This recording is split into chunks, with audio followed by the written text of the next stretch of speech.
penerapan budaya positif di sekolah.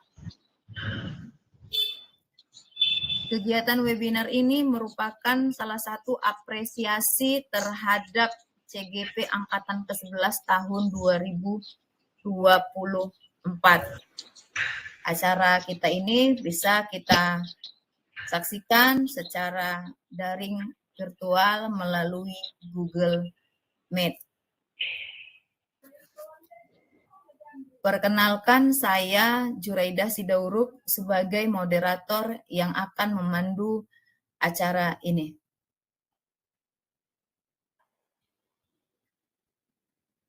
Bapak Ibu hadirin, kegiatan webinar seperti ini memiliki manfaat yang sangat banyak. Apalagi untuk kita terutama sebagai tenaga pendidik atau biasa disebut sebagai guru. Kali ini webinarnya akan diisi narasumber oleh Ibu Apipa Dwi Wiranti, SPDGR, dan Ibu Rahmawati, SPD. Dua narasumber hebat ini akan memaparkan materinya dengan sangat baik dan hebatnya. Selanjutnya, untuk memohon keberkahan dan memohon kesehatan serta kelancaran acara hari ini, marilah kita berdoa menurut agama dan kepercayaan kita masing-masing. Berdoa dimulai.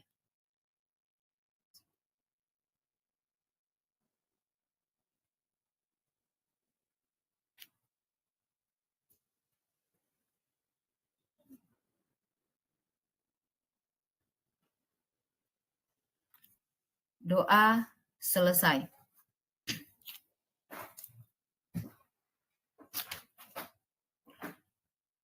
Berikut ini adalah sesi talkshow yang pertama dengan narasumber Ibu Apipah Dwi Wiranti, SPDGR, merupakan guru seni di SMP Negeri 11 Tanjung Balai dan merupakan CGP Angkatan 11 tahun 2024. Pada Ibu Apipah Dwi Wiranti, kami mohon.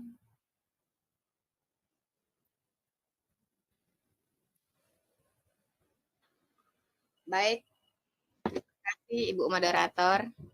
Selamat malam Ibu Apipah Dwi Wiranti. Selamat malam Ibu. Bagaimana kondisinya? Apakah Ibu sehat hari ini? Alhamdulillah sehat Bu. Masya Allah. Baiklah Ibu, saya persilahkan Ibu untuk memaparkan materi Ibu malam ini.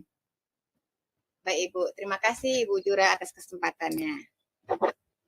Baiklah, Assalamualaikum warahmatullahi wabarakatuh. Selamat malam Bapak Ibu semua. Masya Allah ya, luar biasa ya antusiasmenya ya Bapak Ibu. Jadi Bapak Ibu guru, ini saya Afifah Dwi Wiranti dan teman saya Ibu Rahmawati. Insya Allah pada malam ini akan memaparkan pemahaman dan penerapan budaya positif di lingkungan sekolah. Adapun kegiatan ini merupakan salah satu aksi nyata kami sebagai calon guru penggerak Angkatan 11 Kota Tanjung Balai, yaitu bagaimana kami melakukan pembiasan terhadap pemahaman yang kami dan juga penerapan budaya positif di lingkungan sekolah. Pada kesempatan ini saya sebagai pemateri pertama, saya akan menyampaikan tentang konsep inti budaya positif. Nah, adapun konsep inti yang akan kami sampaikan adalah 8. Yang pertama, disiplin positif, nilai-nilai kebajikan, teori motivasi perilaku manusia, hukuman dan penghargaan, keyakinan kelas, kebutuhan dasar manusia, 5 posisi kontrol, dan juga segitiga restitusi. Bapak Ibu yang berbahagia pada malam ini, sebelum kita mempelajari tentang konsepnya, kita perlu menyatukan satu persepsi kita tentang pembelajaran paradigma baru, yaitu tentang perubahan paradigma tentang makna disiplin. Yang mana Bapak Ibu mungkin saya awalnya kita memaknai disiplin adalah sebuah aturan yang harus kita tegakkan dan akan mendapatkan hukuman apabila dilanggar. Namun Bapak Ibu, berdasarkan paradigma baru, kita sebagai guru harus meyakini bahwa disiplin adalah bagaimana kita sebagai guru dapat menumbuhkan kesadaran dalam diri murid untuk melakukan kontrol atas dirinya dalam melakukan sesuatu yang mereka yakini itu berdampak baik atau berdampak buruk, dan tidak memberikan hukuman kepada murid tetapi lebih ke arah penerapan konsekuensi. Nah, Bapak Ibu guru, menurut Dr. William Glasser dalam kontrol teori, terdapat beberapa miskonsepsi tentang mana miskonsepsi ini perlu diluruskan. Adapun miskonsepsi yang pertama adalah ilusi murid. Padahal kita sebagai guru tidak bisa mengontrol murid. Setiap murid harus memiliki dorongan dan juga kesadaran atas dirinya untuk melakukan suatu perubahan atau tindakan. Miskonsepsi yang kedua adalah ilusi bahwa semua penguatan positif, efektif, dan bermanfaat. Padahal, jika murid terlalu dalam ataupun sering diberikan rujukan maupun nasihat, murid akan ketergantungan dan tidak mandiri dalam mengontrol dirinya. Miskonsepsi yang ketiga adalah ilusi bahwa kritik dan membuat orang merasa bersalah dapat menguatkan karakter. Bapak Ibu, kalau kita memberi kritik, boleh, kritiklah secukupnya. Dan berikan kritik itu yang harus membangun, bukan kritik yang menjatuhkan atau membuat tidak percaya diri murid. Dan miskonsepsi yang keempat adalah ilusi bahwa orang dewasa memiliki hak untuk memaksa. Padahal Bapak Ibu, setiap murid, setiap manusia memiliki haknya masing-masing. Nah, bagaimana cara kita meluruskan miskonsepsi ini? Caranya adalah dengan mengubah paradigma kita dari stimulus respon ke pendekatan teori kontrol. Seperti apa? Bapak Ibu boleh perhatikan di slide ya, ada tabel. Bagaimana, yaitu yang pertama, bagaimana kita merubah pandangan kita tentang realitas kebutuhan kita itu sama menjadi realitas atau kebutuhan kita berbeda. Dari awalnya semua orang melihat hal yang sama menjadi setiap orang memiliki gambaran yang berbeda. Kita rubah dari mencoba mengubah orang agar berpandangan sama dengan kita menjadi berusaha memahami pandangan orang lain tentang dunia. Selanjutnya, bagaimana sebelumnya kita berpandangan perilaku buruk dilihat sebagai suatu kesalahan menjadi semua perilaku memiliki tujuan. Selanjutnya, dari orang lain bisa mengontrol saya menjadi hanya Anda yang bisa mengontrol diri Anda. Selanjutnya, saya bisa mengontrol orang lain menjadi Anda tidak bisa mengontrol diri orang lain. Dan kemudian pandangan pemaksaan ada pada saat bujukan gagal. Menjadi kolaborasi, konsensus, menciptakan pilihan-pilihan baru. Dan yang terakhir, pandangan tentang model berpikir menang kalah menjadi model berpikir menang-menang. Bapak Ibu guru, karena itu, kunci dalam menciptakan budaya positif di sekolah adalah berawal dari perubahan paradigma kita, yaitu perubahan paradigma dari stimulus respon menjadi paradigma dengan teori kontrol. Bapak Ibu, ingat, kita tidak bisa mengontrol orang lain. Kontrol itu terhadap pada diri mereka dan diri kita sendiri. Nah, baik Bapak Ibu, kita masuk ke konsep inti disiplin positif. Nah, kata disiplin berasal dari bahasa Latin, disiplina, yang berarti belajar. Kata disiplina juga berasal dari akar kata yang sama dengan disipel, yang berarti murid atau pengikut. Oleh karena itu, Bapak Ibu guru, untuk menjadi seorang murid atau pengikut, seseorang harus paham betul alasan mengapa mereka mengikuti suatu aliran atau ajaran tertentu. Sehingga motivasi yang terbangun adalah motivasi intrinsik atau motivasi dari dalam diri. Maka disiplin mengacu pada disiplin diri yang memiliki tanggung jawab terhadap apa yang dilakukan berdasarkan nilai-nilai yang diyakini. Menurut Ki Hajar Dewantara, salah satu tokoh pendidikan nasional kita, dalam buku Pemikiran Konsepsi Keteladanan Sikap Merdeka, menyatakan, di mana ada kemerdekaan, disitulah ada disiplin yang kuat. Sungguh pun disiplin itu bersifat self-disiplin, yaitu kita sendiri yang mewajibkan kita dengan sekeras-kerasnya, tetapi itu sama saja. Sebab, jikalau kita tidak cakap melakukan self-disiplin, wajiblah penguasa lain mendisiplinkan kita. Dan peraturan demikian itulah harus ada di dalam suasana yang merdeka. Maka dapat disimpulkan ya Bapak Ibu, untuk mencapai kemerdekaan dalam konteks pendidikan kita saat ini, yaitu menciptakan murid yang merdeka, syarat utamanya adalah harus ada disiplin yang kuat. Disiplin yang dimaksud adalah disiplin diri yang memiliki motivasi intrinsik. Jika tidak memiliki motivasi intrinsik, maka kita memerlukan pihak lain dalam untuk mendisiplinkan ataupun disebut motivasi ekstrinsik. Dapat disimpulkan ya Bapak Ibu, disiplin positif merupakan salah satu cara penerapan disiplin yang bertujuan untuk menumbuhkan kesadaran serta memberdayakan murid tanpa imbalan penghargaan ataupun reward, ancaman atau hukuman. Kita sebagai seorang pendidik Bapak Ibu, tujuan kita adalah menciptakan murid yang memiliki disiplin diri sehingga mereka berperilaku mengacu pada nilai-nilai kebajikan universal dan memiliki motivasi intrinsik dalam perubahan perilaku ke arah yang lebih baik. Karena mereka ingin menjadi orang yang menjunjung tinggi nilai-nilai yang mereka hargai atau mencapai suatu tujuan yang mulia. Selanjutnya. Nah, Bapak Ibu, setelah yang saya jelaskan barusan, kira-kira strategi apa yang selama ini Bapak Ibu pernah terapkan untuk menanamkan disiplin positif pada murid-murid Bapak Ibu di sekolah? Dan bagaimana hasilnya? Mau Bapak Ibu coba boleh tuliskan di kolom chat strategi apa yang selama ini pernah Bapak Ibu terapkan untuk menanamkan disiplin positif pada murid-murid di sekolah Bapak Ibu. Boleh dituliskan ya Bapak Ibu di kolom komentar.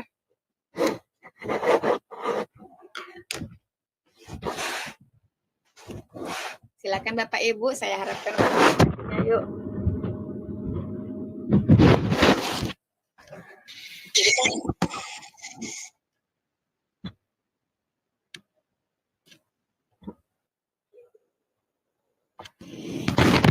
Jadi kan tadi saya menjelaskan tentang disiplin positif. Baik, dari Ibu Iswani adanya 5S, senyum, sapa, salam, sopan, dan santun. Oh, Masya Allah, Ibu ini menerapkan strategi 5S ya Bu Iswani. Selanjutnya dari Bu Rahmawati, strategi yang saya lakukan adalah dengan membuat rasa bersalah. Oh, ternyata Bu Rahmawati melakukan tindakan membuat rasa bersalah ya Bu Rahmawati. Nah, kira-kira bagaimana hasilnya Bapak Ibu? Dengan strategi yang Bapak Ibu lakukan, apa hasilnya? Apakah maksimal, apakah memuaskan, ataukah apakah sesuai yang Bapak Ibu harapkan? Hasilnya tidak maksimal. Iya Bapak Ibu. Maka kami membuat webinar ini agar kita sama-sama semua guru memiliki persepsi yang sama bagaimana menciptakan budaya positif di sekolah. Jadi Bapak Ibu, kunci sebenarnya strategi untuk menanamkan disiplin positif pada murid adalah bagaimana kita menjadi teladan. Ya, dengan menjadi teladan Bapak Ibu, kita dapat menunjukkan perilaku yang penuh tanggung jawab dan menyelesaikan tugas dengan baik. Ya, karena kita dengan menjadi teladan, insya Allah kita akan lebih mudah bagi kita untuk mengajak, mengarahkan warga sekolah menciptakan budaya positif. Oke, Pak Sarodi juga mengatakan memberikan sanksi. Ya, mungkin itu. Saya juga sebelum saya mempelajari materi ini, saya melakukan memberi sanksi, memberi hukuman, dan yang lainnya.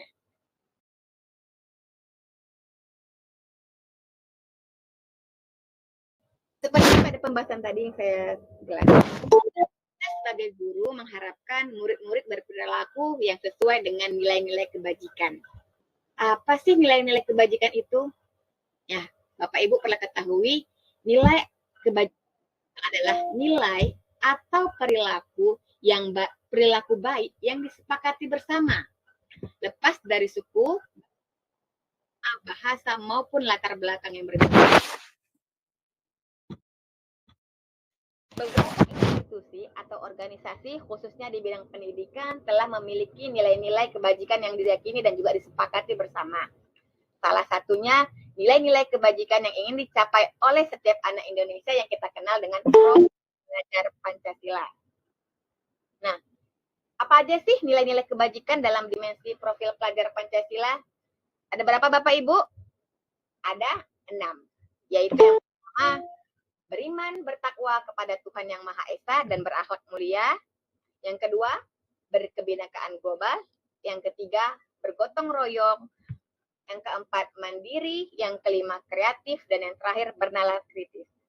Bapak Ibu saya yakin sudah hafal ya tentang 6 profil pelajar Pancasila. Biar suasana kita lebih cair, yuk kita sama-sama nyanyi yuk. Bapak Ibu boleh diikuti, boleh saya open mic-nya. Kita sama-sama menyanyikan lagu profil pelajar Pancasila. Ini juga cara yang bisa kita lakukan agar murid-murid tahu, murid-murid hafal dengan mudah apa aja sih harapannya, nilai-nilai yang mereka miliki di profil pelajar Pancasila. Boleh dimulai, Ibu.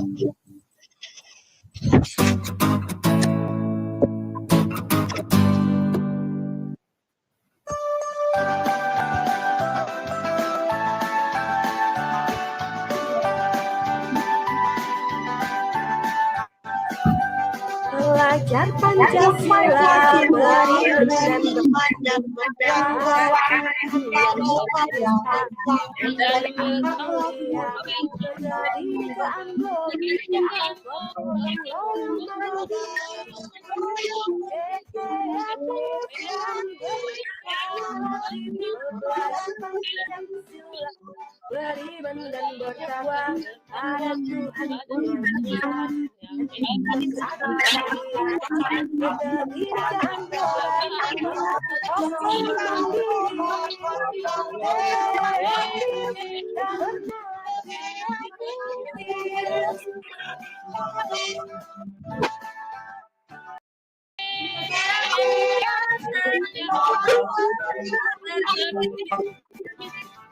Ya Bapak Ibu, ada lagi nilai-nilai kebajikan Ibu dari program yaitu yang pertama hati kerjasama, rasa hormat, menghargai, keingintahuan, percaya diri, integritas, antusias, dan juga komitmen. Selanjutnya ada contoh lagi nilai kebajikan dari keterampilan hidup atau life skill, ada 5. Yang pertama, dapat dipercaya, pendengar yang aktif, lurus hati, tidak merendahkan orang lain, dan memberikan yang terbaik dari diri. Nah, Bapak Ibu, dari nilai-nilai kebajikan tadi yang ditampilkan, kira-kira nilai-nilai kebajikan apa saja yang Bapak Ibu rasakan penting saat ini untuk ditanamkan di Bapak Ibu di sekolah? Silakan Bapak Ibu boleh tulis di kolom komentar. Ya, nilai-nilai kebajikan apa saja yang Bapak Ibu rasa itu sangat penting untuk saat ini ditanamkan pada murid-murid di sekolah Bapak Ibu. Boleh Bapak Ibu silakan partisipasinya untuk menuliskan di kolom chat.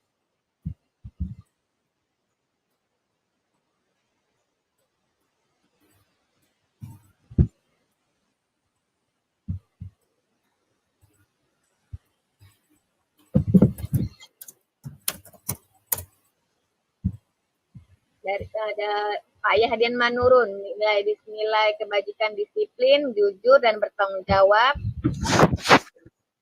Awati. Sopan santun, Bu Marlina menjawab bertanggung jawab. Pak Erwin Leonard Marpaung, disiplin bertanggung jawab. Pak Sarwodi, beriman dan bertakwa.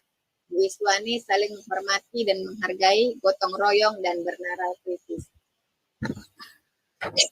Baik, ada Bapak Ibu yang lain yang ingin menuliskan pendapatnya? Kak Parhu, Tansi Hombing, saling berbagi. Ya, benar sekali. Jadi, pastinya kita sebagai guru memiliki nilai-nilai kebajikan yang menjadi poin ya utama yang ingin kita tekankan, ingin kita terapkan di sekolah kita sesuai dengan kondisi lingkungan keadaan di sekolah kita, Bapak Ibu. Yang mana pastinya nilai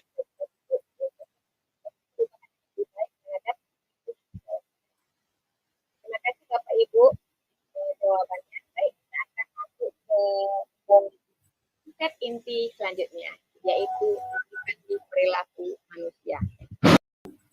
Yanni Gosset dalam bukunya Restructuring School Discipline menyatakan ada 3 motivasi perilaku manusia. Motivasi yang pertama yaitu untuk menghindari ketidaknyamanan atau hukuman. Selanjutnya yang kedua, untuk mendapatkan imbalan atau penghargaan dari orang lain. Dan motivasi yang ketiga yaitu untuk menjadi orang yang mereka inginkan dan menghargai diri sendiri dengan nilai-nilai yang mereka percaya.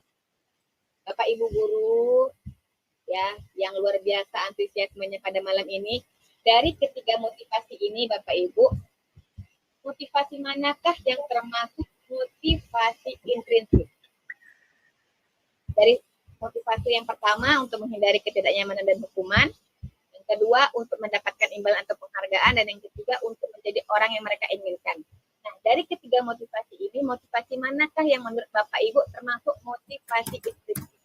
Silakan Bapak Ibu tulis lagi di kolom komentarnya. Silakan ditulis saja di komentar ya Pak Pujo.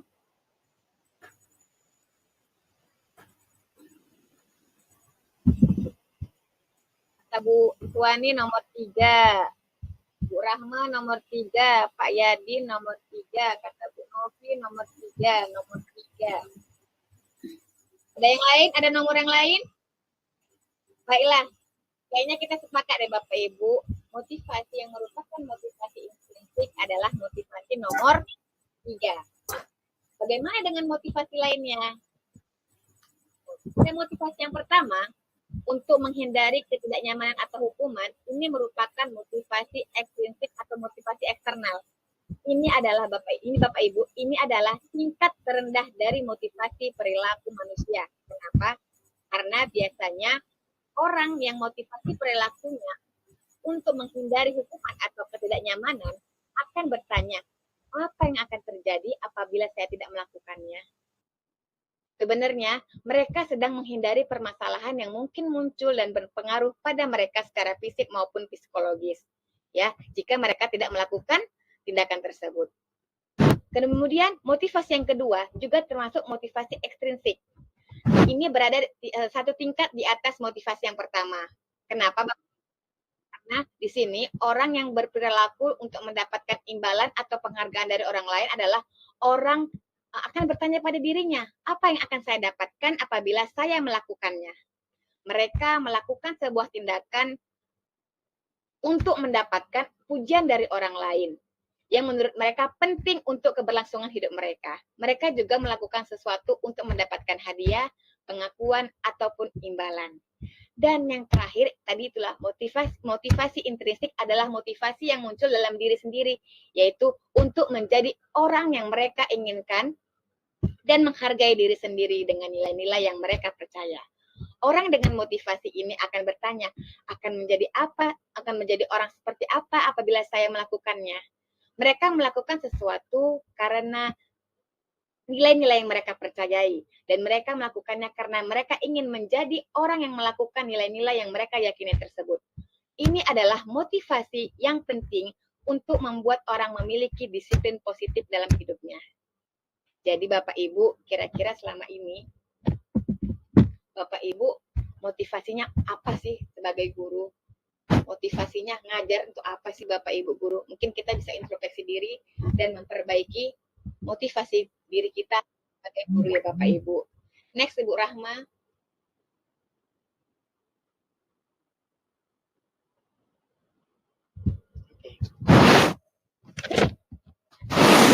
Bapak Ibu guru, ada 3 tindakan ataupun tindakan yang dapat kita lakukan untuk menyelesaikan masalah.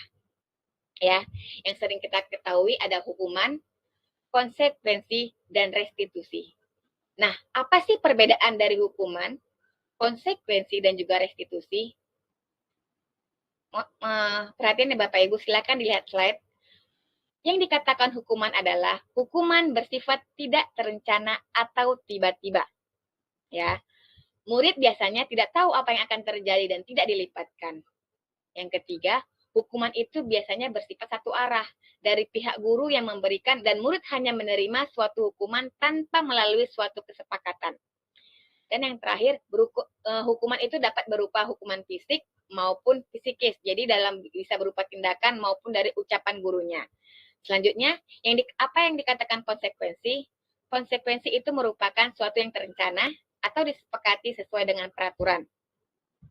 Murid tetap tidak nyaman. Dan yang terakhir, sikap guru selalu memonitor murid.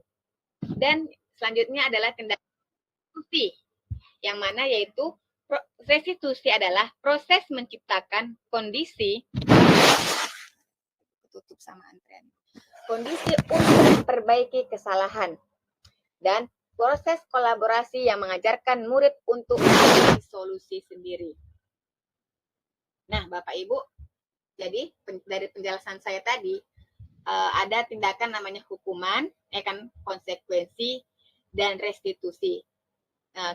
Mungkin selama ini kita banyak melakukan hukuman ataupun konsekuensi. Jadi Bapak Ibu boleh lihat silahkan perhatikan slide. Ini ada suatu tindakan yang diberikan guru kepada muridnya. Tindakan ini kira-kira termasuk hukuman atau konsekuensi ya Bapak Ibu. Lari mengelilingi lapangan basket 2 kali karena terlambat hadir ke sekolah. Kira-kira ini bentuk hukuman atau konsekuensi Bapak Ibu. Boleh dituliskan lagi di kolom komentar ya Bapak Ibu. Ketika guru menyuruh muridnya lari mengelilingi lapangan basket 2 kali karena terlambat hadir ke sekolah, ini termasuk jenis hukuman atau konsekuensi? Silakan dituliskan Bapak Ibu. Iya. Kata Ibu Alfiana hukuman, Bu Iswani juga hukuman, Bu Nurul Amidah hukuman, Ibu Rahmawati juga hukuman, Pak Randi hukuman, Ibu Oriza Nabila hukuman, Theodori hukuman. Ya, hampir dari rata-rata jawabannya hukuman. Bagaimana jawabannya? Silakan next slide Bu Rahma. Ya, lari mengelilingi lapangan basket 2 kali karena terlambat hadir ke sekolah merupakan sebuah tindakan hukuman ya Bapak Ibu. Oke, tindakan yang kedua. Ketika seseorang murid disuruh membersihkan coretan yang dibuatnya di meja tulis, ini termasuk tindakan konsekuensi atau hukuman Bapak Ibu? Yuk, kira-kira ketika guru menyuruh murid membersihkan coretan yang dibuatnya di meja tulis, ini termasuk hukuman atau konsekuensi Bapak Ibu? Silakan dituliskan kembali di kolom komentar Bapak Ibu.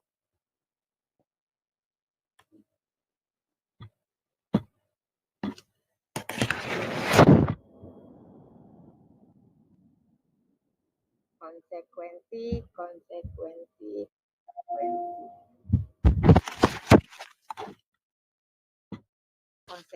Oke, next slide Ibu, apa jawabannya? Ya, membersihkan coretan yang dibuatnya di meja tulis merupakan sebuah tindakan konsekuensi. Jadi saya rasa Bapak Ibu sudah paham ya perbedaan dari hukuman dan juga konsekuensi. Nah, jadi Bapak Ibu, kira-kira selama ini tindakan apa yang Bapak Ibu lakukan untuk menyelesaikan permasalahan Bapak Ibu di sekolah? Terus khususnya sama murid. Tindakan apa yang Bapak Ibu lakukan? Hukuman atau konsekuensi? Atau mungkin sudah Bapak Ibu sudah melakukan restitusi? Boleh lagi dituliskan di kolom komentar Bapak Ibu. Jadi selama ini setelah saya jelaskan 3 tindakan tadi, hukuman, konsekuensi, dan juga restitusi, kira-kira selama ini apa yang Bapak Ibu lakukan di sekolah untuk menyelesaikan masalah? Menggunakan hukuman, konsekuensi, atau restitusi? Ya, kalau Ibu Pastika Nur katanya konsekuensi, Pak Randi Ahmad Caputra konsekuensi, Ibu Nurul Amidah hukuman, kadang-kadang juga konsekuensi, Ibu Rahmawati hukuman. Ada yang lain?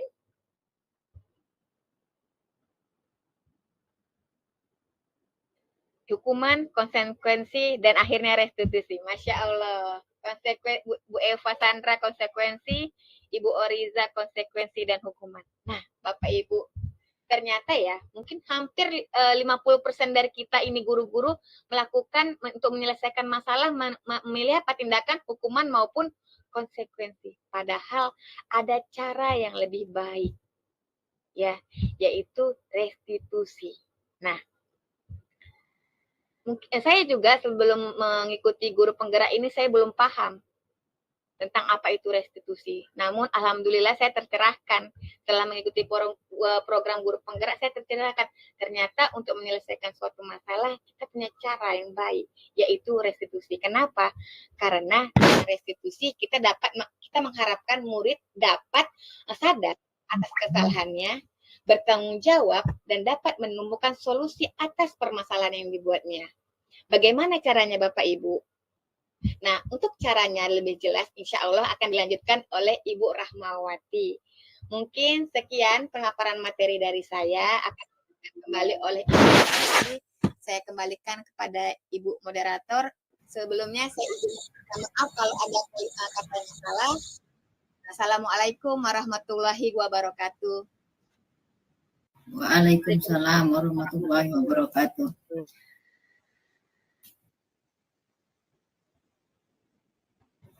Masya Allah, terima kasih Ibu Apifah Dwi Wiranti SPDGR yang telah menjabarkan bagaimana disiplin positif yang sebenarnya yang harus kita laksanakan di tempat kita mengajar dan mendidik begitu.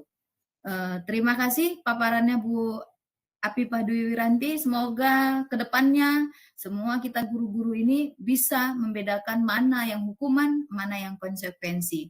Bahkan kita harus bisa merestitusi itulah. Semoga kita bisa seperti itu. Tidak serta-merta kita mengapakan semua hukuman begitu. Terima kasih Ibu Apifah Dwi Wiranti. Baik, kita akan memasuki sesi kedua, yaitu pematerinya adalah Ibu Rahmawati SPD. Beliau ini adalah guru IPS di SMP Negeri 11 Tanjung Balai dan merupakan CGP Angkatan 11 tahun 2024. Kepada Ibu Rahmawati, kami persilakan dengan tema keyakinan kelasnya. Iya, terima kasih kepada Ibu Ida. Sebelum memulai, saya ingin menyapa dulu kepada Bapak Ibu yang sudah bergabung malam ini. Saya ucapkan terima kasih banyak. Assalamualaikum warahmatullahi wabarakatuh. Selamat malam untuk kita semua. Waalaikumsalam warahmatullahi wabarakatuh.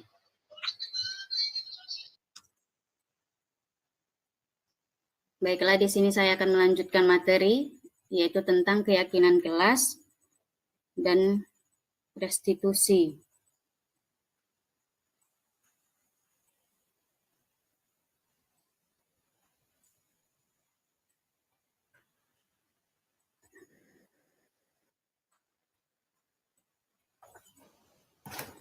Baiklah, saya akan mulainya.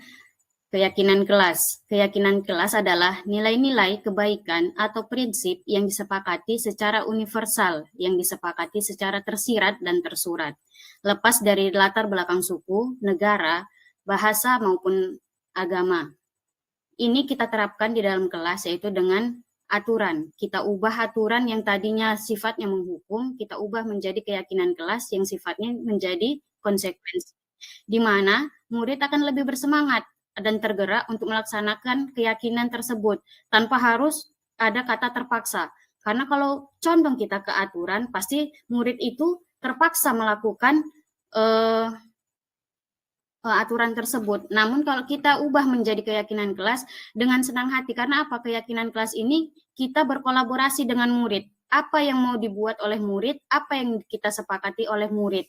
Jadi kita bisa memilih bersama murid untuk mana yang perlu kita terapkan, mana yang tidak perlu, seperti itu. Lanjut. Inilah langkah-langkah penyusunan keyakinan kelas. Yang pertama, memberikan kesempatan kepada semua siswa untuk berpendapat tentang peraturan yang perlu disepakati di kelas. Seperti yang saya katakan tadi, kalau kesepakatan kelas itu kita berkolaborasi dengan murid di dalam kelas kita. Saya sebagai wali kelas 73, saya berkolaborasi dengan siswa saya. Sebelum tahun ajaran baru berlangsung, masih dalam proses MPLS. Setelah MPLS saya masuk ke dalam kelas pertama kali. Saya biasanya itu membuat keyakinan kelas, tapi keyakinan kelas yang saya buat awalnya itu sederhana karena saya belum mempelajari keyakinan kelas seperti ini kan, lebih detail lagi bagaimana cara-caranya. Saya hanya membuat yang sederhana, namun setelah saya mempelajari modul ini tentang keyakinan kelas, saya lebih terperinci lagi di materi tentang keyakinan kelas ini. Jadi saya minggu lalu sudah membuat keyakinan kelas secara terperinci menurut materi yang saya pelajari di modul 1.4 ini tentang keyakinan kelas. Jadi saya memberi kesempatan kepada murid untuk memberikan pendapatnya. Apa kira-kira keyakinan kelas ataupun aturan yang bisa kita terapkan dan bisa kita laksanakan di dalam kelas kita, seperti itu. Kemudian langkah yang kedua, Ibu.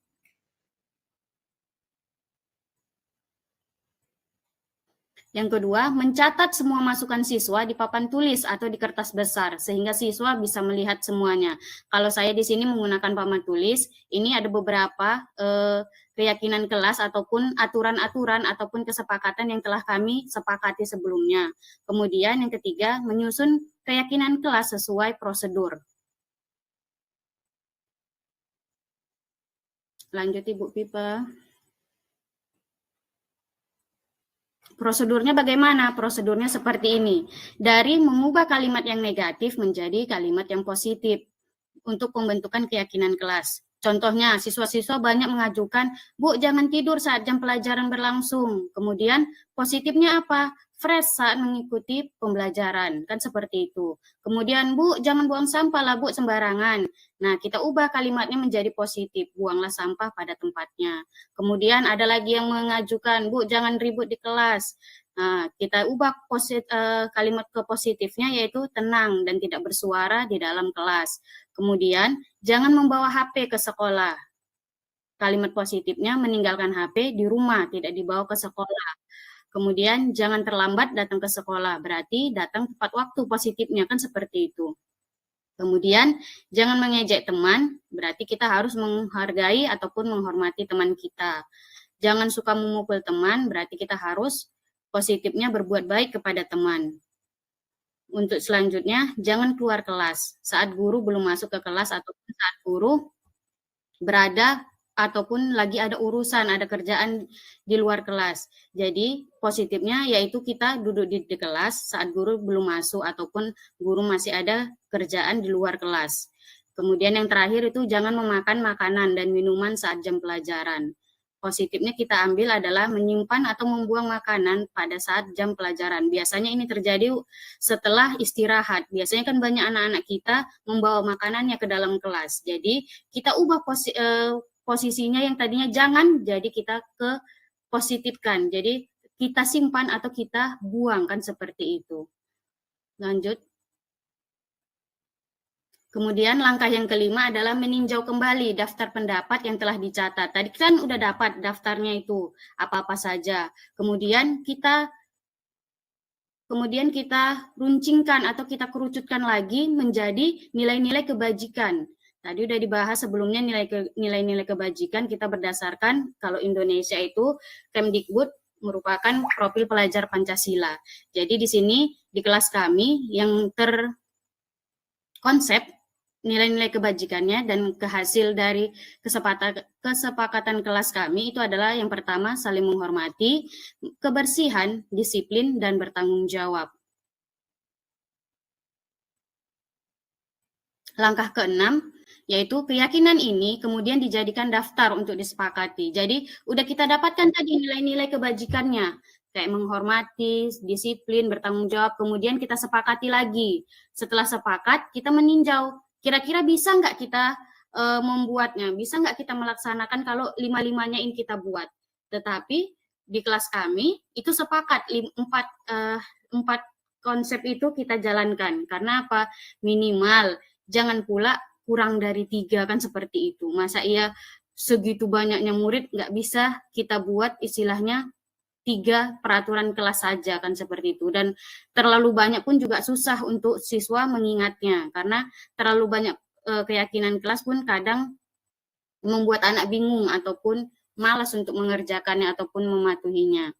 Kemudian langkah terakhir yaitu setelah keyakinan kelas dibuat selesai, maka anggota kelas dapat meninjau ulang dan menyetujuinya. Keyakinan kelas dapat ditempel di dinding kelas agar mudah untuk dilihat.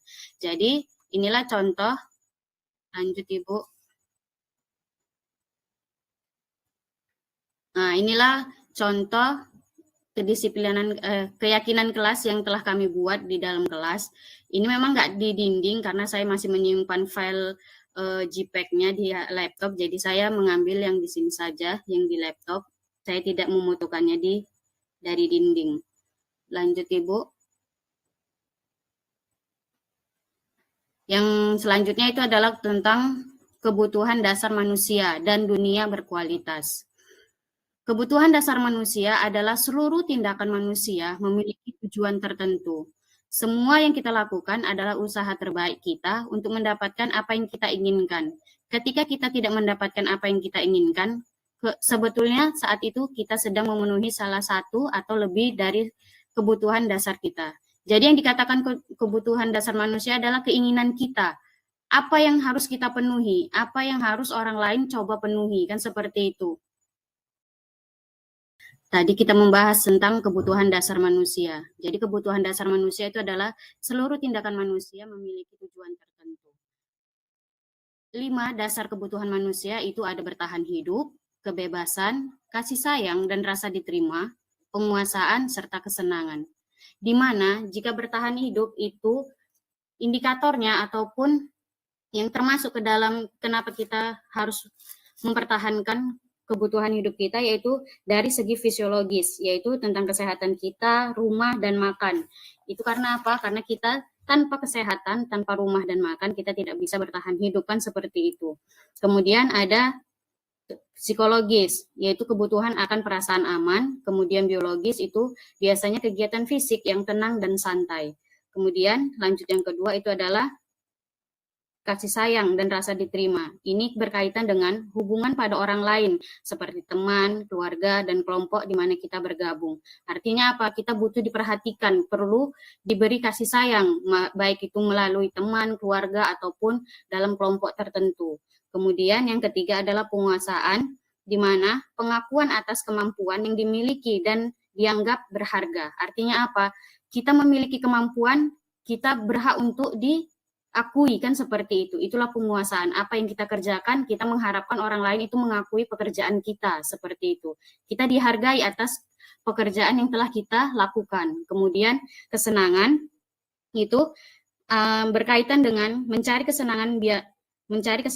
Biasanya itu berkaitan dengan hobi dan minat serta bakat kita. Sama seperti halnya peserta didik. Mereka mencari kesenangan. Apa yang mereka sukai atau minati dan bakat apa yang bisa dikembangkan melalui kesenangan tersebut. Kemudian yang terakhir adalah kebebasan. Kalau kebebasan ini adalah peserta didik ataupun kita pribadi itu bisa memilih apa yang akan kita lakukan, seperti itu. Kemudian kita lanjut di sini saya memiliki contoh kasus. Bapak Ibu bisa menjawab dari tadi saya sudah menjelaskan tentang kebutuhan dasar manusia. Kira-kira kasus ini termasuk kebutuhan apa yang diperlukan oleh si Asril? Bisa Ibu jawab di kolom komentar. Bisa dijawab untuk pertanyaannya di kolom komentar.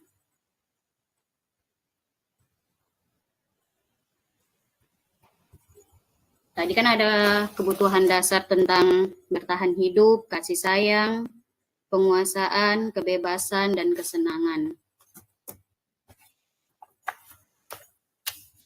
Ya, Ibu Iswani, kasih sayang. Mungkin ada lagi yang lain.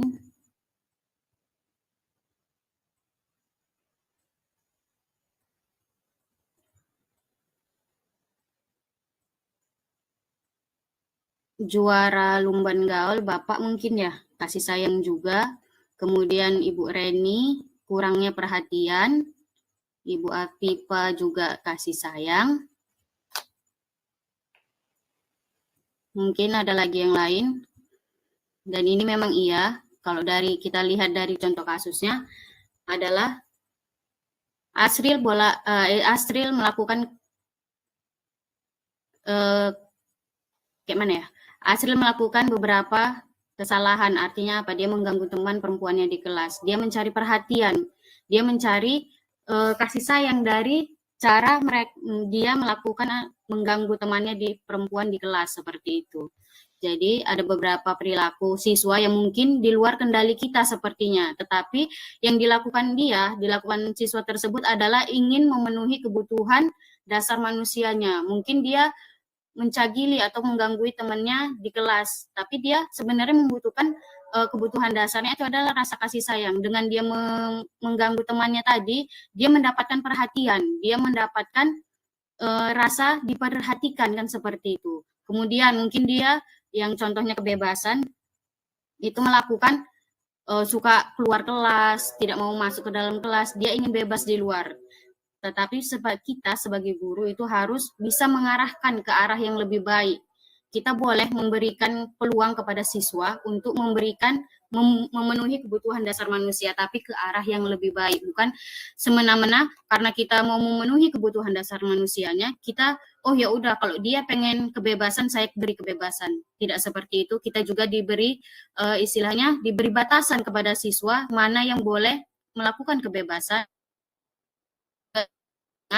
Mungkin siswa kalau laki-laki di sekolah kami itu suka main futsal, suka main bola di lapangan kalau jam istirahat. Tetapi kan kita mempunyai batas waktu dan kita mempunyai kegiatan lain. Jadi kita batasi dan kita arahkan ke kegiatan yang lain. Dan yang lainnya mungkin bisa contoh-contoh lainnya. Kemudian di sini ada dunia berkualitas, adalah tempat khusus dalam pikiran Anda. Tempat Anda menyimpan gambaran representasi dari semua yang Anda inginkan. Bisa berisi orang-orang, hal-hal, dan apa saja yang terbaik dalam hidup Anda. Dan Anda merasa bahagia dan terpenuhi kebutuhan dasar Anda. Kebutuhan dasar bersifat lebih umum dan universal, sedangkan dunia berkualitas lebih unik dan personal. Gambaran dunia berkualitas adalah unik dan spesifik untuk setiap orang.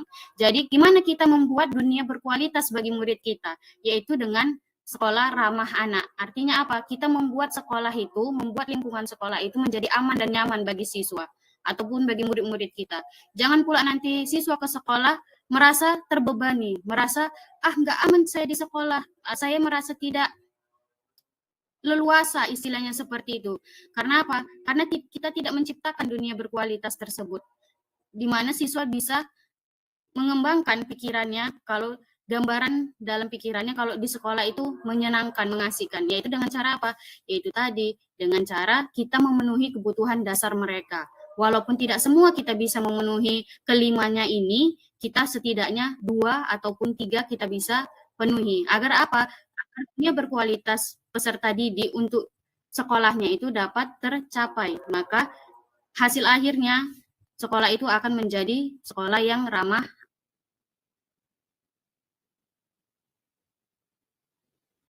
Menurut Dian Gosen dalam bukunya Restructuring School Discipline tahun 1998 mengumumkan bahwa guru perlu penerapan disiplin dalam ruang-ruang kelas mereka.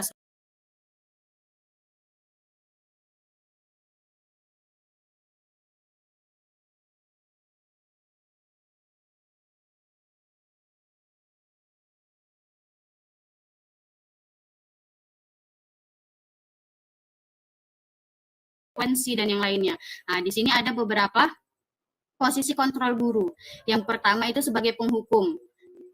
Kalau sebagai penghukum dia itu biasa berupa hukuman fisik ataupun verbal. Jadi perkataan guru ataupun tindak tanduk guru itu bisa membuat anak itu menjadi ciut. Artinya apa? Anak itu menjadi takut kepada gurunya.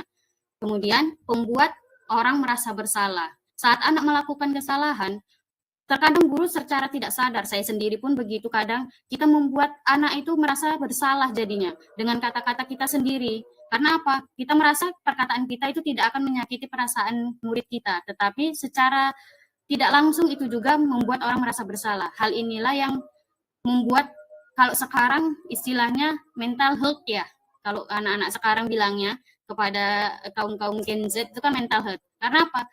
Kita sebagai guru tidak merasa kalau kita itu membuat orang itu merasa bersalah, karena menurut kita sebagai guru, kita sebagai orang tua, berarti kita yang benar, kan seperti itu. Tapi dalam kenyataannya itu tidak, itu bisa mengganggu kualitas mental pada anak-anak. Kemudian bisa menjadi teman. Ini bisa membawa dampak positif ataupun dampak negatif. Dampak positifnya, kalau guru sebagai teman, itu bisa bisa mengubah jarak istilahnya. Kalau dulu guru itu sangat ditakuti, tapi sekarang guru itu bisa menjadi teman. Artinya apa? Guru dan murid bisa berkolaborasi di luar jam sekolah seperti itu. Kemudian yang negatifnya apa? Kepada murid itu kita tidak dihargai jadinya karena kita dianggap sudah sebagai teman, karena kita tidak dianggap murid itu tidak memiliki wibawa. Jadi kita dianggap selevel sama murid. Seharusnya kita sebagai guru pun ada levelnya itu lebih tinggi dari murid jika kita ingin melakukan posisi kontrol sebagai teman seperti itu. Kemudian sebagai monitor ataupun pemantau. Ini biasanya tentang monitor ini adalah menegakkan peraturan dan konsekuensi. Ini kalau murid-murid biasanya takut sama guru-guru yang katanya killer kan seperti itu. Karena apa? Kalau guru-guru yang sudah memonitor ataupun menjadi pemantau itu biasanya hukumannya berupa hukuman fisik kan seperti itu. Dan level yang tertinggi dari guru dalam posisi kontrol itu adalah menjadi manajer, di mana guru berperan sebagai teman, sebagai pemantau, di mana di sini guru bersama murid itu buat sesuatu yang baik. Artinya apa? Jika murid melakukan kesalahan, maka guru tidak menjudge, tidak menghakimi murid, oh kamu salah, oh kamu harus begini. Itu tidak. Kalau kita levelnya sudah di manajer, kontrol gurunya sudah jadi manajer, kita bersama murid menemukan solusi bersama-sama. Kita memberi kesempatan kepada murid untuk menemukan solusinya sendiri, bukan kita menjudge ataupun kita menuduh, oh kamu salah, berarti kamu harus dihukum. Tidak seperti itu. Jadi diharapannya selanjutnya saya sendiri pun juga berharap saya bisa juga melakukan kontrol guru ini. Kontrolnya itu adalah seorang manajer, karena terkadang kita terbawa emosi bisa jadi penghukum. Kalau kita lagi moodnya lagi senang ataupun bahagia, mungkin kita bisa jadi teman. Tapi setelah mempelajari materi ini tentang posisi kontrol, apapun kondisi kita, apapun keadaan kita, kita tidak boleh menyangkut pautkan antara perasaan dan tugas. Jika murid melakukan kesalahan, kita harus wajib menjadi manajer bagi murid, bukan sebagai penghukum ataupun pembuat merasa bersalah kepada murid. Selanjutnya, inilah perbandingan antara hasil penghukum, pembuat merasa bersalah, teman, pemantau, dan manajer. Seperti yang saya katakan tadi, kalau penghukum hasilnya murid itu menjadi berontak, pendendam, dan menyalahkan orang lain. Nah, itulah yang kita dapatkan. Makanya banyak murid-murid mungkin zaman dulu mungkin belum berlaku karena masih ada rasa takut, tapi kalau zaman sekarang, anak-anak sekarang seperti kita lihat, makin kita hukum, makinlah dia memberontak, makinlah dia dendam kepada kita kalau kita menghukumnya berlebihan, kan seperti itu. Kalau dia pembuat merasa bersalah, apa hasilnya? Yaitu menyembunyikan dan menyangkal dan berbohong. Artinya apa? Nanti kalau aku mengaku salah, berarti aku disalahkan, kan seperti itu. Berarti aku bukan orang yang baik di mata orang lain. Jadi dia akan menyangkal dan akhirnya dia melakukan kebohongan. Itulah perilaku kontrol yang negatif hasilnya, seperti itu. Kemudian kalau sebagai teman, itu menjadi ketergantungan. Artinya apa? Hasilnya apa? Kalau misalnya guru sudah menjadi teman, mereka akan tergantung. Mereka karena sudah merasa nyaman dengan gurunya, jadi dengan guru lain mereka tidak nyaman. Jadi dia hanya berkisar dengan guru-guru yang bisa diajak sebagai teman, seperti itu. Kalau dia pemantau, itu bisa menyesuaikan bila diawasi. Artinya apa? Kayak contohnya itu murid bisa takut ataupun bisa mematuhi peraturan kalau ada sesuatu yang ditakutinya. Nah, jadi seperti itu. Contohnya kayak guru killer tadi lah kita katakan, kan seperti itu. Dia kan posisinya sebagai pemantau dan penghukum. Jadi di posisi pemantau dia bakalan ditakuti. Oh, bapak itu ada, berarti kita harus begini. Oh, ibu itu ada, berarti harus kita begini. Tapi itu merupakan perilaku yang positif. Karena apa? Itu menghasilkan perilaku yang kita inginkan, walaupun itu wujudnya semu ataupun ilusi, seperti yang dikatakan Ibu Pak Pipa tadi. Itu tidak lahir dari diri siswa ataupun murid, kan seperti itu. Kemudian kalau yang manajer ini yang paling levelnya paling tinggi, istilahnya dalam perilaku kontrol guru adalah menguatkan watak atau karakter. Jadi kalau kita jadi manajer, karena kita tidak menjudge, karena kita tidak menyalahkan murid, murid itu akan kuat karakternya. Artinya apa? Dia bisa memahami, oh berarti yang aku lakukan itu salah, berarti yang aku buat itu salah. Mereka sadar diri, istilahnya kan seperti itu. Jadi hasil akhirnya apa? Karakternya terbentuk, walaupun bukan secara otomatis. Hari ini kita jadi manajer, besok murid itu baik, itu tidak. proses manajerial dalam mengubah perilaku murid itu sangat panjang ceritanya, istilahnya seperti itu. Bukan hari ini kita melakukan kegiatan kontrol sebagai manajer, besok berubah jadi baik, itu tidak. Hasilnya mungkin tidak sekarang kita rasakan, tetapi bisa 3 tahun ataupun 2 tahun, itu pun jika itu memang menguatkan karakter muridnya. Tapi kalau jika tidak, itu ya kembali lagi kepada muridnya juga, gimana cara meyakini ataupun menghargai kita sebagai manajer dalam mengontrol mereka, seperti itu. Kemudian ini tadi segitiga restitusi. Menurut dosen, restitusi merupakan proses menciptakan posisi bagi siswa untuk memperbaiki kesalahan mereka, sehingga mereka bisa kembali pada kelompoknya dengan karakter yang lebih kuat. Restitusi dapat membantu siswa menjadi lebih mempunyai tujuan, disiplin positif, dan memulihkan dirinya ketika berbuat kesalahan. Restitusi menguntungkan korban dan si pembuat kesalahan. Artinya dia win-win solution. Jadi yang membuat kesalahan tidak merasa disudutkan dan yang menjadi korban juga tidak merasa dirugikan. Tadi sudah disinggung juga sama Bu Api pada awal, itu ada hukuman, konsekuensi, dan inilah segitiga restitusi. Bagaimana penerapannya? Ada 3 tahapan dalam penerapan restitusi, segitiga restitusi. Yang pertama itu kita dari awal, yaitu menstabilkan identitasnya. Artinya apa? Kita tidak boleh menjatuhkan, kita tidak boleh membuat siswa itu menjadi tersudut. Itulah menstabilkan identitas. Artinya apa? Kita menanya kepada siswa itu tidak boleh, kamu udah salah, kamu tidak baik kepada teman kamu, jadi kamu salah. Kita tidak boleh begitu. Apa yang kita ungkapkan kepada siswa ketika siswa melakukan kesalahan? Kita tanya dulu alasannya kenapa. Kenapa bisa seperti itu? Kenapa ia bisa melakukan hal-hal yang di luar kebiasaannya, misalnya mengganggu teman atau mengejek teman, itu kan merupakan hal-hal yang di luar kebiasaan. Artinya apa? Itu perilaku yang buruk kan, seperti itu. Bukan kita langsung, kau udah mengejek temanmu, kau lagi yang membuat salah, kan tidak seperti itu. Jadi kita stabilkan dulu identitasnya. Jangan membuat siswa itu menjadi tersudut. Kita pahami dulu alasan kenapa siswa tersebut melakukan kesalahan ataupun perilaku yang menyimpang, kan seperti itu. Kemudian yang kedua adalah validasi tindakan yang salah. Kalau ini, kayak mana kegiatannya? Kegiatannya adalah menguatkan. Artinya apa? Bukan kita mengiyakan tindakan dia yang salah, tetapi kita memahami posisi kita di sini dalam melakukan validasi tindakan. Kita mencoba memahami kalau kesalahan yang dibuat itu bukan kesalahan yang besar, istilahnya.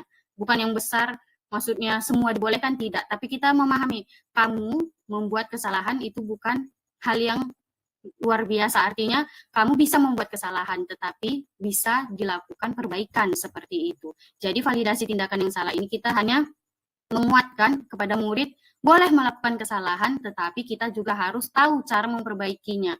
Jangan pula kita melakukan kesalahan, tetapi kita tidak tahu dan tidak mau tahu cara memperbaikinya, kan seperti itu. Kemudian yang ketiga, yaitu menanyakan keyakinan. Nah, ini tadi keyakinan tentang nilai-nilai kebajikan yang sebelumnya dibahas oleh Ibu Apipa. Kalau kita tentang profil pelajar Pancasila, yang saya terapkan itu keyakinan kelas kita. Kelas kami di 73 itu tentang disiplin, tentang saling menghormati, dan yang lainnya itu. Jadi kita tanya, kan tadi kita udah buat keyakinan kelas seperti itu. Apalah keyakinan kelas yang kamu langgar? Sudah kita tanyakan keyakinan, misalnya dia tidak menghormati, Bu. Dia udah tahu kesalahan dia di mana, kan seperti itu. Dia sudah sadar, oh berarti kesalahanku di tidak menghormati teman, seperti itu. Jadi kita tanya lagi, kira-kira kalau kamu melakukan kesalahan itu, apalah yang akan kamu buat? Apalah solusinya? Apalah yang akan kamu lakukan untuk memperbaiki kesalahan tersebut? Itulah akhir dari menanyakan keyakinan, di mana kita memberi kesempatan kepada siswa untuk menemukan solusi dari masalahnya sendiri. Dan kita sebagai guru, karena tadi posisi kita mencoba untuk menjadi manajer yang memberikan kesempatan kepada siswa atas solusi ataupun permasalahan yang akan dihadapinya, seperti itu. Kemudian ini contoh terapan di sekolah saya. Kakak tahu kenapa kakak dipanggil kemari? Tidak tahu. Tadi ada yang mengadu sama saya, ketua kelas, si Rapa, bilang kakak adu mulut sama si Natasha waktu di kantin. Kenapa tadi kak? Apa kayaknya kejadiannya kak? Iya Bu, masuk saya dan mulut saya buat beli kakak. Saya jadi kesal. Padahal kan dia punya kaki dan tangan, makanya harus saya memberikan. Oh begitu, jadi kakak nggak mau diatur, nggak mau disuruh dia, makanya kakak adu mulut sama dia. saya tahu kakak udah jadi mandiri, jadi kakak pengen kawan kakak juga mandiri gitu kan. Nah, jadi kedepannya kalau mau minta, kalau mau menolak permohonan orang ataupun permintaan orang dengan kata-kata yang lembut ya kakak, jangan pula marah-marah. Kan bisa baik-baik kita ngomong kan, aku nggak mau, kamu lagi sendiri kan gitu. Gak usah pakai nada yang keras ya kakak, biar nanti nggak beratur. Jadi apa yang kakak lakukan tentang keyakinan kelas kita? Bersikap sopan merendahkan suara saat berbicara dengan bicara. Jadi keyakinan kakak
videonya saya akhirilah presentasi saya kembalikan ke moderator.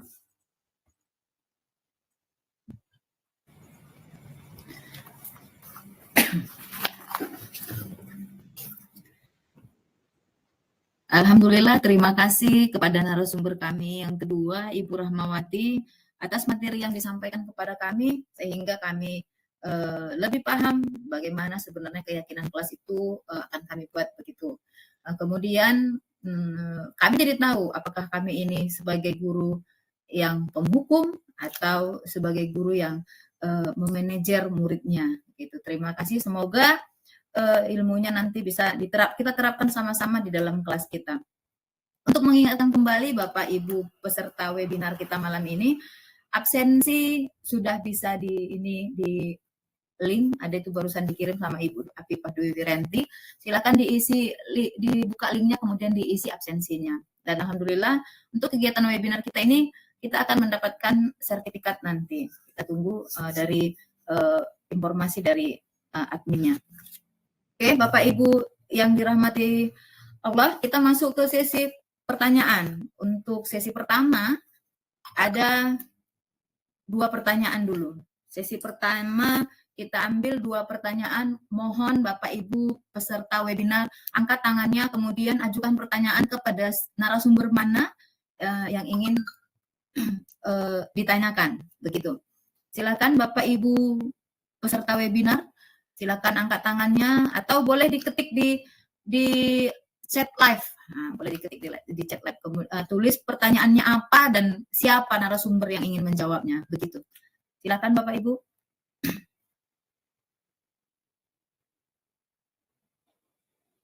Ya, kepada Ibu Iswani Hayati. Silakan Ibu ajukan pertanyaannya Ibu.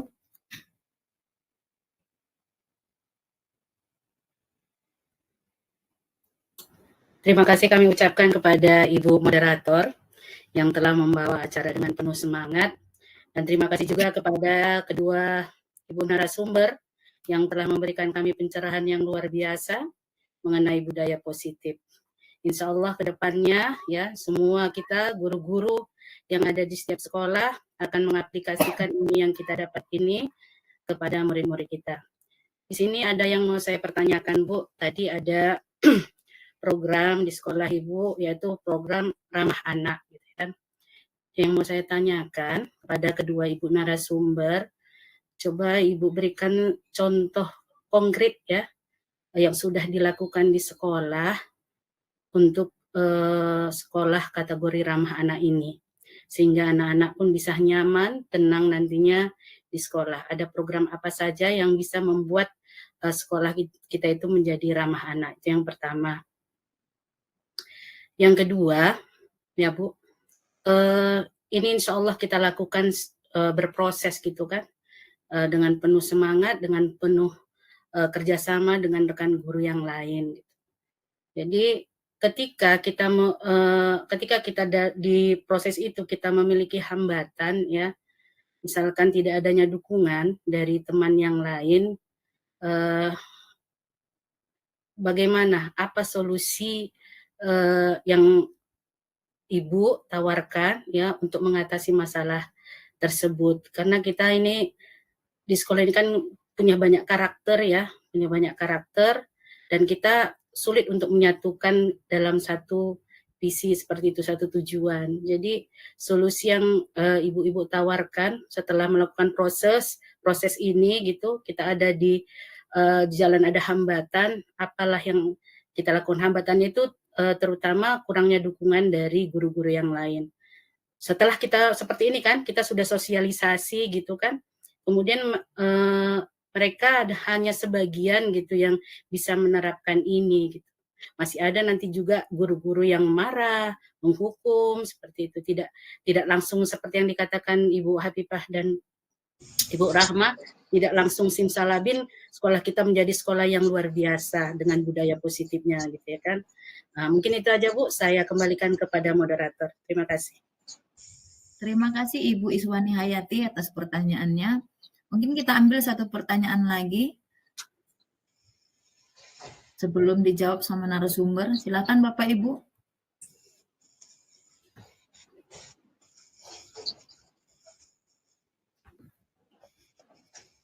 Masih ada Bapak Ibu?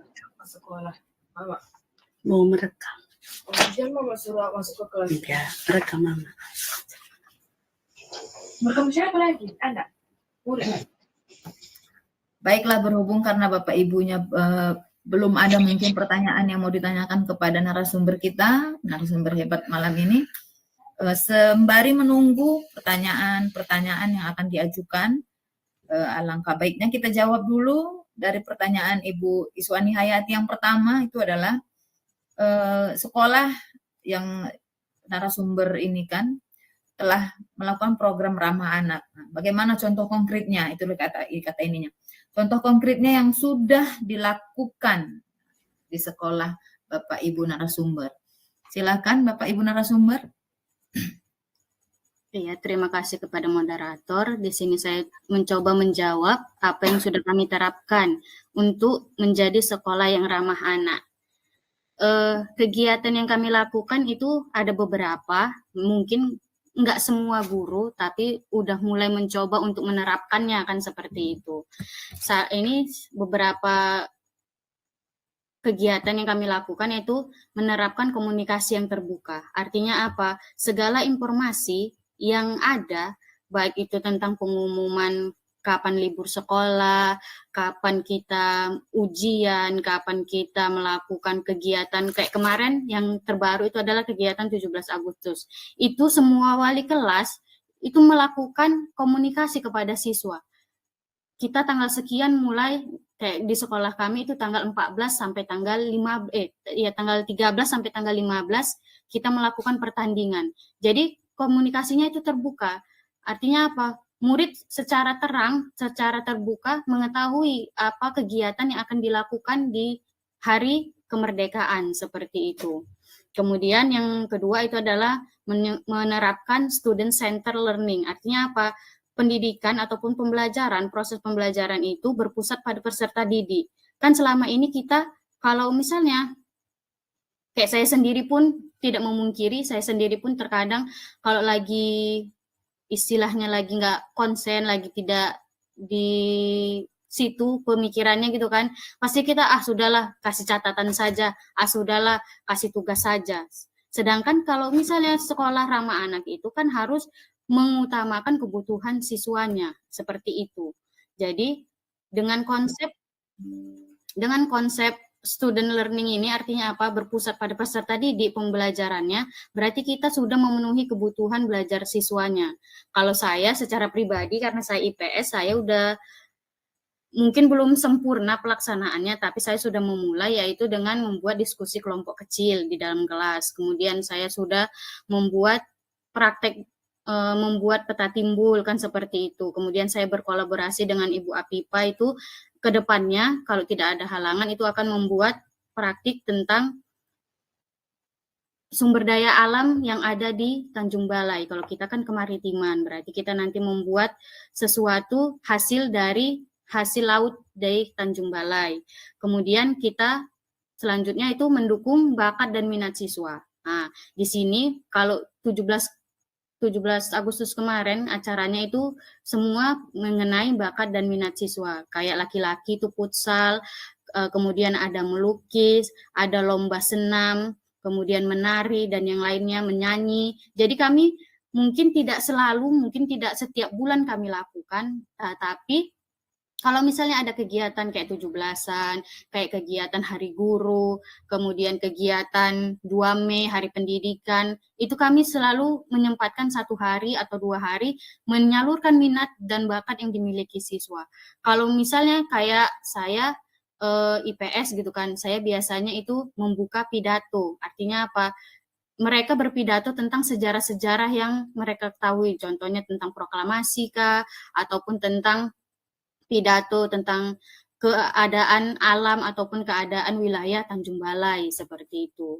Kemudian yang keempat itu memberikan kesempatan kepada siswa untuk memberikan pendapat. Biasanya ini terjadi pada kegiatan diskusi dalam kelompok kelas kan seperti itu.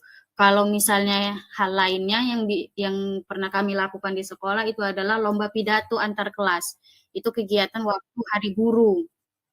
Jadi Hari Guru kami membuat perlombaan itu pidato. Memang tidak seluruhnya siswa itu yang turun tangan. Ada juga campur tangan wali kelas masing-masing kan seperti itu. Tapi siswa itu didorong ataupun siswa itu dimotivasi untuk bisa berpendapat di depan umum seperti itu. Kemudian tidak membeda-bedakan siswa. Nah, kalau ini kami biasanya membuat kegiatan Jumat Berkah.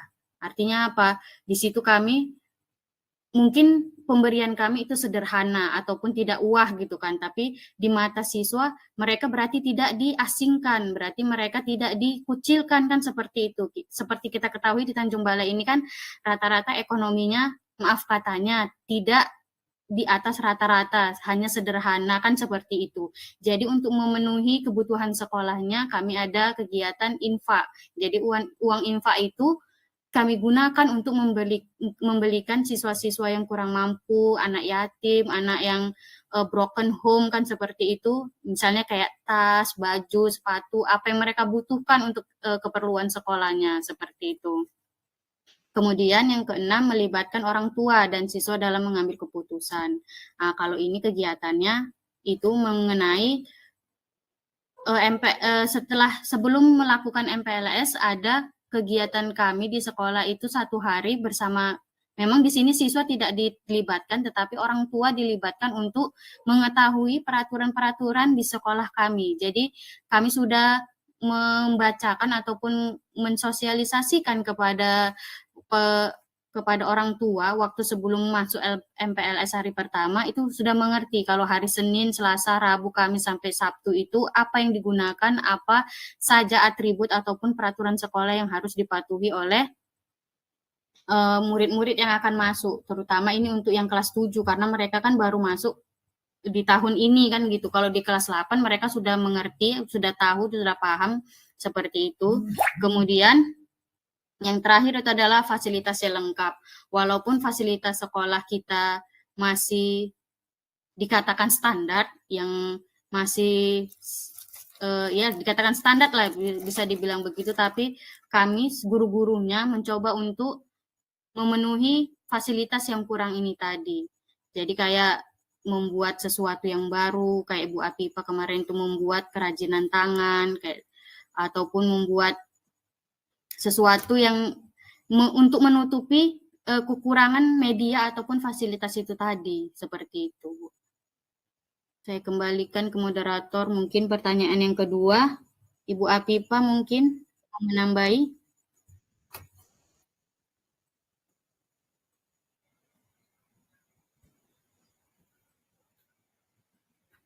Baik, itu jawaban dari Ibu narasumber Ibu Rahmawati atas pertanyaan pertama Ibu Iswani Hayati. Pertanyaan kedua, sebelum nanti kita bahas lagi bagaimana menurut Ibu Iswani Hayati, apakah puas dengan jawaban Ibu Rahmawati. Kita coba jawab untuk yang kedua. Tadi ada pertanyaan begini dari Ibu Iswani, ketika kita memiliki hambatan atau tidak ada dukungan dari rekan kerja yang lain, apa solusinya yang ditawarkan? Ya, mungkin kesepakatan kelas tadi atau disiplin positif itu tidak dapat dukungan dari rekan kerja yang lain. Bagaimana solusi yang ditawarkan? Silahkan Ibu Apipa Dwi Wiranti untuk menjawab pertanyaannya. Terima kasih kesempatannya Ibu Zuraida. Nah, saya akan berusaha menjawab pertanyaan dari Ibu Iswani. Nah, saya juga mau menambahkan mungkin tadi yang untuk program Sekolah Ramah Anak, yang paling penting itu yang mungkin sudah kita lakukan ada 5S ya Bu Rahma. Senyum, sapa, salam, sopan, dan santun. Nah, baik. Lanjut untuk pertanyaan kedua. Jika kita tidak mendapat dukungan, apa sih solusi yang bisa dilakukan? Kita kan sudah dapat ilmunya nih, kita ingin mengimplementasikannya di sekolah. Namun ketika kita mengimplementasikan tentang budaya positif di sekolah, bagaimana, apa tindakan yang harus kita lakukan ketika kita tidak mendapatkan dukungan dari teman kita? Yang pertama Bapak Ibu, fokus kepada aset. Apa aset? Nah, itu adalah kekuatan atau hal-hal positif yang ada di sekolah. Jangan gara-gara 1 atau 2 orang kita malah jadi niat kita yang untuk melakukan perubahan itu pudar, jadi lemah. Maka fokus saja kepada aset. Apa aset kita? Mungkin murid-murid kita yang memiliki kompetensi.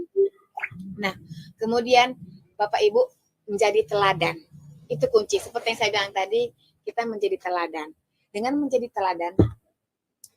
menjadi teladan, kita akan memberikan contoh yang baik. Kita akan mampu ketika kita menjadi teladan memberikan contoh yang baik dan kita libatkan dia.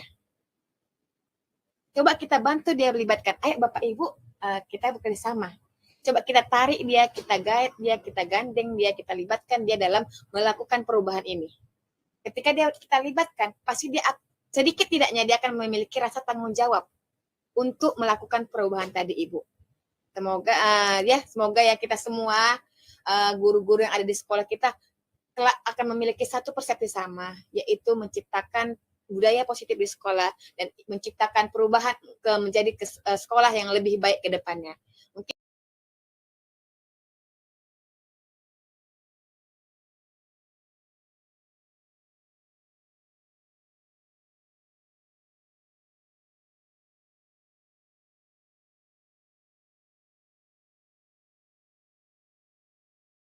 jadi kita sekolah SMP Negeri 11, salah satu program ramah anak yang dilakukan adalah kita melakukan penyuluhan ya, mengadakan penyuluhan anti bullying atau anti perundungan yang dilakukan kerjasama antara KPAI dan juga Dinas Pemberdayaan Perempuan yang baru dilakukan itu minggu lalu Bapak Ibu.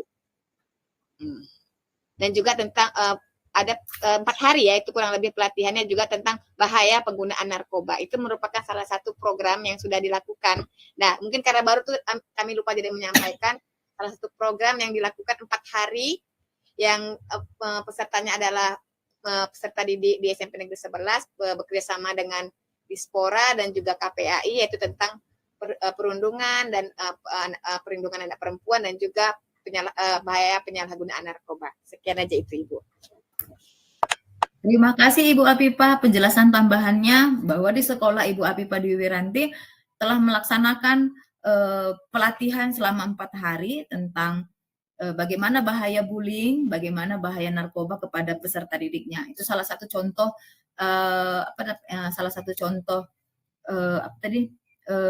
sekolah ramah anak ya, sekolah ramah anak. Jadi bisa jadi ini kita contoh untuk sekolah-sekolah kita, bisa mengundang KPAI, mengundang BNN atau apa untuk memberikan penjelasan tentang bagaimana sebenarnya bahaya-bahaya bullying dan bahaya narkoba tersebut. Baiklah, Pak Apipah Dewi Wiranti atas jawaban pertanyaan dari Ibu Iswani. Bagaimana Ibu Iswani? Apakah Ibu sudah cukup puas dengan jawaban dari dua narasumber tadi? Luar biasa dua narasumber kami. Ya, terima kasih kepada Bu Rahma, kepada Bu Apipah. Semoga ilmu yang kita dapatkan malam ini bermanfaat. Amin. Amin ya Rabbal Alamin. Yeah. Terima kasih kepada dua narasumber kami, Ibu Apipah dan Ibu Rahmawati, telah menyampaikan materinya dengan baik sekali, serta telah menyampaikan paparan materi yang mudah kami pahami, mudah nanti kami ikuti, ya, bisa mengubah mindset kami yang selama ini kami sebagai guru penghukum akan berubah secara bertahap. Itu tidak bisa secara langsung jreng gitu berubah secara bertahap. Yang pertama sebagai guru penghukum, kemudian jadi sebagai teman, kemudian berubah mindset menjadi guru yang memanajer muridnya. Nah, itu. Kemudian sebelum kita tutup, bagaimana Bu Apipah bisa memberikan closing statement? Silakan Ibu Apipah Dewi Wiranti berikan closing statement-nya. Baik. Adapun closing statement dari saya adalah perubahan itu tidak bisa dihindari. Maka jadilah bagian dari perubahan ke arah yang lebih baik, khususnya untuk pendidikan Indonesia. Terima kasih Bu Jura. Terima kasih Ibu Apipah Dewi Wiranti. Bagaimana dengan Ibu Rahma, bisa memberikan closing statement-nya untuk kami? Terima kasih Bu Jura atas kesempatannya. Closing statement yang dari saya mungkin sebagai pendidik kita tidak bisa menyudutkan atau menjudge siswa-siswa tersebut karena setiap siswa berperilaku sesuai dengan mempunyai alasan di balik perilaku mereka semua, kan seperti itu. Karena kita tidak tahu latar belakang budayanya, kita tidak paham dia di rumah bagaimana, jadi kita tidak boleh langsung, oh kamu salah, kamu harus bertanggung jawab, kamu harus dihukum. Kita tidak boleh begitu. Mulai dari sekarang kita ubahlah itu mindset kita untuk yang menghukum menjadi kita mencari tahu alasannya. Apa yang sebenarnya menjadi alasan perilaku mereka tersebut. Saya kembalikan ke Bu Jura. Terima kasih Ibu Rahmawati, closing statement yang sangat luar biasa. Baiklah hadirin peserta webinar, tidak terasa webinar kita hari ini akan segera berakhir. Sebelum berakhir, saya akan ngambil kesimpulan. Ada beberapa kesimpulan yang bisa kita ambil dari paparan materi yang disampaikan oleh kedua narasumber.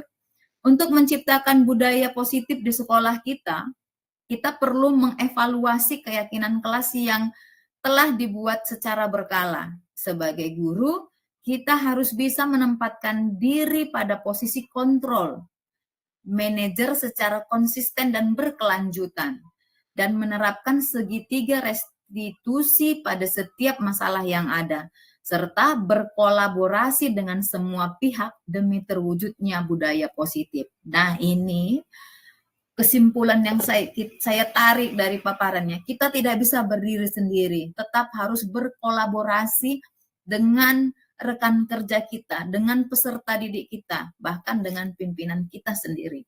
Begitu. Baik Bapak Ibu, saya ulang kembali. Untuk link absen ada di live chat kita, silahkan diisi. Terima kasih banyak kepada peserta webinar malam ini, sangat antusias mengikutinya sampai akan berakhirnya webinar ini. Burung irian, burung cendrawasih. Cukup sekian dan terima kasih. Terima kasih saya ucapkan kepada semua pihak yang telah berpartisipasi untuk terselenggaranya webinar kita malam ini. Saya Juraidah Sidauruk selaku moderator mewakili pihak penyelenggara memohon maaf apabila ada kekurangan dan kesalahan selama proses berlangsungnya kegiatan webinar kita malam ini. Tetaplah menjadi pendidik yang baik, pendidik yang hebat, dan sama-sama kita majukan dunia pendidikan kita terkhususnya di kota kita masing-masing. Semangat guru-guru hebat, semangat dan tetap salam bahagia. Kami pamit undur diri. Assalamualaikum warahmatullahi wabarakatuh. Selamat malam, salam bahagia, dan sampai jumpa di webinar berikutnya. Warahmatullahi wabarakatuh. Bapak Ibu bisa meninggalkan ruang Meet ya.